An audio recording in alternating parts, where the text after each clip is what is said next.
নমস্কার বন্ধুরা, শুভ বিকেল। দেখো আমরা তিনজন রেডি হয়ে গেছি একটু ঘুরতে যাব বলে। বড়মশাইয়ের ছুটির দিন, তো একটু ঘুরতে না গেলে হয়। তো আমরা রেডি হয়ে গেছি। এই দেখো বড়মশাইও রেডি হয়ে গেছে। ও একটু লজ্জা পায় ক্যামেরার সামনে আসতে, তাই মুখ দেখাতে চাইছে না। দেখো আমরা বেরিয়ে পড়েছি রাস্তায়।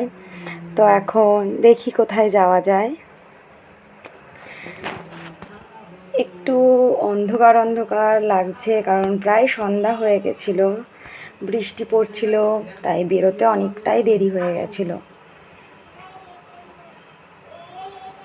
আর দেখো বন্ধুরা, কি সুন্দর ভিউটা, তাই না? আকাশটা কত সুন্দর লাগছে। চলে এসেছি আমার ননদের বাড়িতে। তো তাই ওরা একটু গল্প করছিল, আর এদিকে আমার ননদের মেয়ে মানে মামন পড়াশোনা করছে। তারপরে ওদের বাড়ি থেকে সবাই মিলে আমরা একটু ঘুরতে বেরিয়ে পড়লাম। আমরা এই বৃহস্পতিবার দিনটা আমার বরমশাইয়ের ছুটি থাকে, তাই আমরা প্রত্যেক সপ্তাহে একটা দিন চেষ্টা করি একটু ঘুরতে যাওয়ার। তো দেখো ঘুরে টুরে বাড়ি আসার সময় হয়ে গেছে, প্রায় রাত 10:30 বাজে। তো এখন তো বাড়ি ফিরতেই হবে, তাই না? অনেকটাই রাত হয়ে গেছিলো। বাড়ি এসে মাম্মামকে আবার খাওয়াতে হবে, কারণ অনেক রাত হয়ে যাচ্ছিল।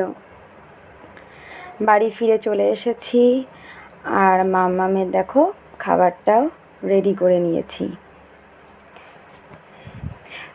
তো মাম্মামের খাবার রেডি করছি এদিকে, আর আমি ওর বাবাকে বলেছি যে তুমি আমাকে একটু শাকগুলো বেছে দেবে, কারণ সকালবেলা আমাকে উঠে রান্না করতে হবে, অনেক সকালে আমার বড়মশাই কাজে যাবে। তো ওর পাপা শাক বাছছে, তো মেয়েও বসে পড়েছে পাশে শাক বাছতে।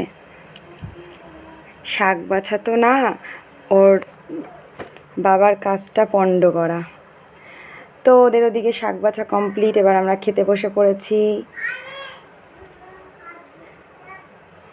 দুপুরের তরকারি যা ছিল সেগুলোই, আর আমার শাশুড়ি মা তরকারি দিয়ে গেছিলো, তো দুপুরেরই ভাত বানানো ছিল।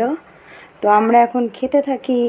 তোমরা আমার ভিডিওটা দেখে একটা লাইক করে দিও, কমেন্ট করে দিও, আর সাবস্ক্রাইব করে দিও। শুভরাত্রি বন্ধুরা।